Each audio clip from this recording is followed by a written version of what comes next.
ನಮಸ್ಕಾರ ಸ್ನೇಹಿತರೆ, ನಮ್ಮನೆ ರುಚಿಗೆ ನಿಮಗೆಲ್ಲರಿಗೂ ಸ್ವಾಗತ. ಇವತ್ತು ಒಂದು ಒಳ್ಳೆ ಪಾಸ್ತಾ ರೆಸಿಪಿ ತೋರಿಸ್ತಾ ಇದ್ದೀನಿ. ಪಾಲಕ್ ಸೊಪ್ಪು ಹಾಗೆಯೇ ಕಾರ್ನ್ ಹಾಕ್ಬಿಟ್ಟು ಮಾಡುವಂಥ ಪಾಸ್ತಾ ತುಂಬ ರುಚಿಯಾಗಿ ತುಂಬ ಚೆನ್ನಾಗಿರುತ್ತೆ. ಸದಾ ಒಂದೇ ತುಂಬ ಡಿಫ್ರೆಂಟ್ ಟೇಸ್ಟ್ ಅಂತ ಅನಿಸುತ್ತೆ. ಖಂಡಿತವಾಗ್ಲೂ ನಿಮ್ಗೆ ಇಷ್ಟ ಆಗುತ್ತೆ ಈ ರೆಸಿಪಿ. ನಾನು ಈಗಾಗಲೇ ರೆಡ್ ಸಾಸ್ ಪಾಸ್ತಾ ಮಾಡೋದು ಹೇಗೆ ಅನ್ನೋದನ್ನು ಸಹ ತೋರಿಸಿದ್ದೀನಿ. ಆ ರೆಸಿಪಿ ಲಿಂಕ್ನ ನಾನು ವಿಡಿಯೋ ಕೊನೆಯಲ್ಲಿ ಹಾಕಿರ್ತೀನಿ. ನಿಮ್ಗೆ ಇಷ್ಟ ಆದರೆ ನೋಡ್ಬೋದು. ನನ್ನ ವಿಡಿಯೋ ನೀವೇನಾದರೂ ಮೊದಲನೇ ಬಾರಿ ನೋಡ್ತಾ ಇದ್ದರೆ ಈಗಲೇ ನನ್ನ ಚಾನಲ್ನ ಸಬ್ಸ್ಕ್ರೈಬ್ ಮಾಡ್ಕೊಳ್ಳಿ. ಮುಂದಿನ ವಿಡಿಯೋನ ತಕ್ಷಣ ನೋಡೋದಕ್ಕೆ ಬೆಲ್ ಐಕಾನ್ ಕ್ಲಿಕ್ ಮಾಡ್ಕೊಳ್ಳೋದು ಮಾತ್ರ ಮರಿಬೇಡಿ. ಕ್ರೀಮಿಯಾಗಿರೋವಂಥ ಪಾಲಕ್ ಮತ್ತು ಕಾರ್ನ್ ಪಾಸ್ತಾ ಹೇಗೆ ಮಾಡೋದು, ಏನೇನು ಸಾಮಗ್ರಿ ಬೇಕು ಅಂತ ನೋಡ್ಕೊಳ್ಳೋಣ. ಮೊದಲು ಒಂದು ಬಾಣಲೆಗೆ 1 ದೊಡ್ಡ ಚಮಚ ಎಣ್ಣೆ ಹಾಕ್ಕೊಳ್ಳೋಣ. ಇದ್ರ ಜೊತೆಗೆ 1 ದೊಡ್ಡ ಚಮಚ ಬೆಣ್ಣೆ ಸಹ ಹಾಕ್ಕೊಳ್ಳೋಣ. ಎಣ್ಣೆ ಮತ್ತು ಬೆಣ್ಣೆ ಎರಡು ಸ್ವಲ್ಪ ಬಿಸಿ ಆಗಬೇಕು, ಬೆಣ್ಣೆ ಸ್ವಲ್ಪ ಕರಗಬೇಕು. ಆ ರೀತಿ ಆದಮೇಲೆ ಇದಕ್ಕೆ ಬೆಳ್ಳುಳ್ಳಿ ಹಾಕ್ಕೊಳ್ಳೋಣ. ನಾನು ಇಲ್ಲಿ 4-5 ಬೆಳ್ಳುಳ್ಳಿನ ಸಣ್ಣದಾಗಿ ಹಚ್ಚಿಟ್ಕೊಂಡಿದ್ದೆ, ಅದನ್ನು ಹಾಕ್ಕೊಂಡಿದ್ದೀನಿ. ಇದ್ರ ಜೊತೆಗೆ 1 ಕಪ್ಪು ಸ್ವೀಟ್ ಕಾರ್ನ್ ಹಾಕ್ಕೊಳ್ಳೋಣ. ಸ್ವೀಟ್ ಕಾರ್ನು ಮತ್ತು ಬೆಳ್ಳುಳ್ಳಿ ಹಾಕಿದ್ಮೇಲೆ ಇದನ್ನು ಬೆಣ್ಣೆಲೇ ಸ್ವಲ್ಪ ಹೊತ್ತು ಚೆನ್ನಾಗಿ ಫ್ರೈ ಮಾಡ್ಕೊಳ್ಳೋಣ. ಮೀಡಿಯಮ್ ಫ್ಲೇಮಲ್ಲಿ ಸುಮಾರಾಗಿ 1-2 ನಿಮಿಷ ಚೆನ್ನಾಗಿ ಫ್ರೈ ಮಾಡ್ಕೊಳ್ಳೋಣ. ಇದೊಂದು ಸ್ವಲ್ಪ ಕಲರ್ ಚೇಂಜ್ ಆಗಬೇಕು. ಕಲರ್ ಚೇಂಜ್ ಆಗಿ ಒಂದು ಘಮ ಬರುತ್ತೆ. ಆ ರೀತಿ ಆಗೋವರೆಗೂ ಚೆನ್ನಾಗಿ ಫ್ರೈ ಮಾಡ್ಕೊಳ್ಳೋಣ. ಹೆಚ್ಚೊತ್ತು ಹಿಡಿಯಲ್ಲ, 2 ನಿಮಿಷ ಫ್ರೈ ಮಾಡಿಕೊಂಡ್ರೆ ಸಾಕು. 1-2 ನಿಮಿಷ ಚೆನ್ನಾಗಿ ಫ್ರೈ ಮಾಡ್ಕೊಂಡ್ಮೇಲೆ ಇದಕ್ಕೆ ಪಾಲಕ್ ಸೊಪ್ಪು ಹಾಕ್ಕೋತಾ ಇದ್ದೀನಿ. ನಾನಿಲ್ಲಿ ಒಂದು ಮೀಡಿಯಮ್ ಸೈಜ್ ಕಟ್ ಪಾಲಕ್ ಸೊಪ್ಪನ್ನು ಚೆನ್ನಾಗಿ 3-4 ಸಲ ತೊಳೆದು ಸ್ವಲ್ಪ ಉದ್ದುದ್ದಕ್ಕೆ ಬರೋ ರೀತಿ ತೆಳುವಾಗಿ ಹಚ್ಚಿಟ್ಕೊಂಡಿದ್ದೆ, ಅದನ್ನು ಹಾಕ್ಕೊಂಡಿದ್ದೀನಿ. ಪಾಲಕ್ ಸೊಪ್ಪು ಹಾಕಿದ್ಮೇಲೆ ಮತ್ತೆ 1 ನಿಮಿಷ ಇದನ್ನು ಫ್ರೈ ಮಾಡ್ಕೊಳ್ಳೋಣ. ಹೆಚ್ಚೊತ್ತು ಫ್ರೈ ಮಾಡೋದು ಬೇಡ, ಪಾಲಕ್ ಸೊಪ್ಪು ತುಂಬ ಬೆಂದು ಮುದ್ದೆ ಆಗಬಾರ್ದು. 1 ನಿಮಿಷ ಫ್ರೈ ಮಾಡಿಕೊಂಡ್ರೆ ಸಾಕು. 1 ನಿಮಿಷ ಮತ್ತೆ ಮೀಡಿಯಮ್ ಫ್ಲೇಮಲ್ಲಿ ಫ್ರೈ ಮಾಡ್ಕೊಂಡಿದ್ದೀನಿ. ಅಷ್ಟರಲ್ಲೇ ನೋಡಿ ಚೆನ್ನಾಗಿ ಬೆಂದು ಸಾಫ್ಟ್ ಆಗೋಗಿದೆ.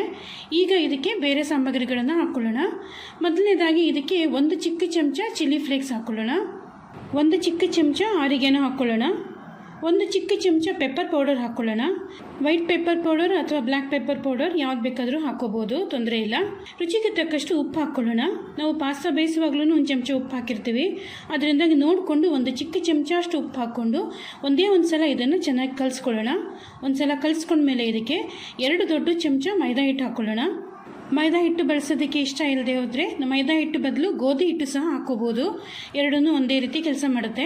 ಮೈದಾ ಹಿಟ್ಟು ಹಾಕಿದ್ಮೇಲೆ ಮತ್ತೆ 1-2 ನಿಮಿಷ ಲೋ ಮೀಡಿಯಮ್ ಫ್ಲೇಮಲ್ಲಿ ಚೆನ್ನಾಗಿ ಫ್ರೈ ಮಾಡ್ಕೊಳ್ಳೋಣ. ಮೈದಾ ಹಿಟ್ಟು ಹಾಕಿದ್ಮೇಲೆ ಈ ರೀತಿ 1-2 ನಿಮಿಷ ಚೆನ್ನಾಗಿ ಫ್ರೈ ಮಾಡಿಕೊಂಡ್ರೆ ಮೈದಾನೂ ಸಹ ಚೆನ್ನಾಗಿ ಫ್ರೈ ಆಗುತ್ತೆ. ಮೈದಾ ಫ್ರೈ ಆಗಿಲ್ಲ ಅಂದರೆ ಒಂದು ರೀತಿ ಹಸಿ ವಾಸನೆ ಬರುತ್ತೆ, ಚೆನ್ನಾಗಿರಲ್ಲ. 1-2 ನಿಮಿಷ ಚೆನ್ನಾಗಿ ಫ್ರೈ ಮಾಡ್ಕೊಂಡಿದ್ದೀನಿ. ಈಗ ಇದಕ್ಕೆ ಹಾಲು ಹಾಕ್ಕೊಳ್ಳೋಣ.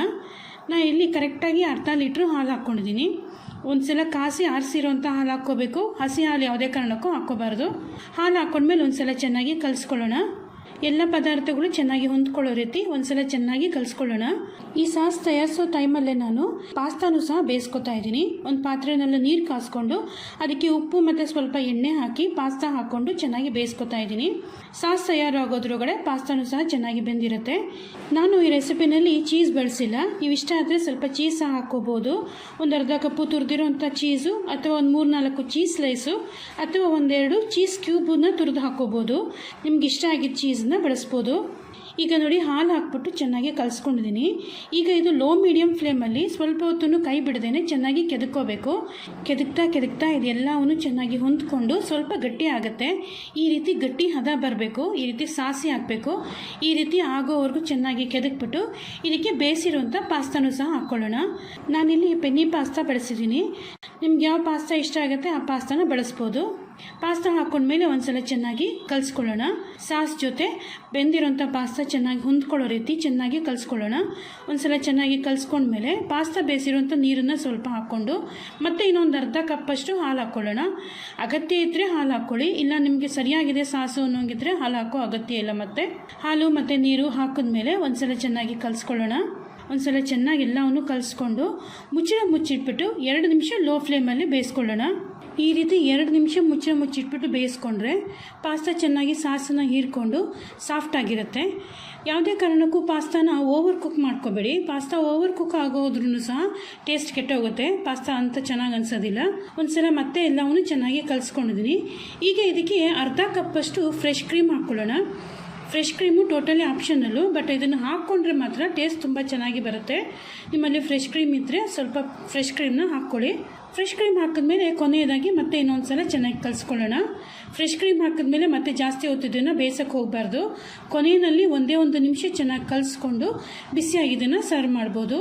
ಈಗ ನೋಡಿ ಪಾಸ್ತಾ ಪೂರ್ತಿಯಾಗಿ ತಯಾರಾಗಿದೆ. ನೋಡಿದ್ರೇ ಗೊತ್ತಾಗುತ್ತೆ ಅಲ್ವಾ ಎಷ್ಟು ಸಾಸಿಯಾಗಿ ಚೆನ್ನಾಗಿ ಬಂದಿದೆ ಅಂತ. ಈ ರೀತಿ ಪಾಸ್ತಾನ ತಯಾರಿಸಿ ಇದನ್ನು ಬಿಸಿ ಬಿಸಿಯಾಗಿ ಸರ್ವ್ ಮಾಡಿ, ತುಂಬ ಚೆನ್ನಾಗಿರುತ್ತೆ. ಮೇಲೆ ಬೇಕಾದ್ರೆ ಸ್ವಲ್ಪ ಚೀಸ್ನ ಹಾಕಿ ಸರ್ವ್ ಮಾಡ್ಬೋದು, ಅದು ಟೋಟಲಿ ಆಪ್ಷನಲ್ಲು. ನಿಮಗೆ ಚೀಸ್ ಇಷ್ಟ ಆಗುತ್ತೆ ಅಂದರೆ ಸರ್ವ್ ಮಾಡಿದ್ಮೇಲೆ ಮೇಲಿಂದ ಸ್ವಲ್ಪ ಚೀಸ್ನ ತುರಿದು ಹಾಕ್ಕೊಂಡು ಸರ್ವ್ ಮಾಡ್ಬೋದು. ಇದೇ ರೆಸಿಪಿನೇ ಫಾಲೋ ಮಾಡಿ ಒಂದ್ಸಲ ಇದೇ ರೀತಿ ಪಾಸ್ತಾ ಟ್ರೈ ಮಾಡಿ ನೋಡಿ, ಖಂಡಿತವಾಗ್ಲೂ ನಿಮಗೆ ಇಷ್ಟ ಆಗುತ್ತೆ. ಟ್ರೈ ಮಾಡಿ ನಿಮ್ಗೆ ಹೇಗೆ ಅನ್ನಿಸ್ತು ಅಂತ ನನಗೆ ಕೆಳಗಡೆ ಕಾಮೆಂಟ್ ಮಾಡಿ ತಿಳಿಸೋದನ್ನು ಮರಿಬೇಡಿ. ಬೇಸಿಗೆ ರಜಾ ಮುಗಿದು ಸ್ಕೂಲ್ಗಳು ಶುರು ಆಗಿದೆ.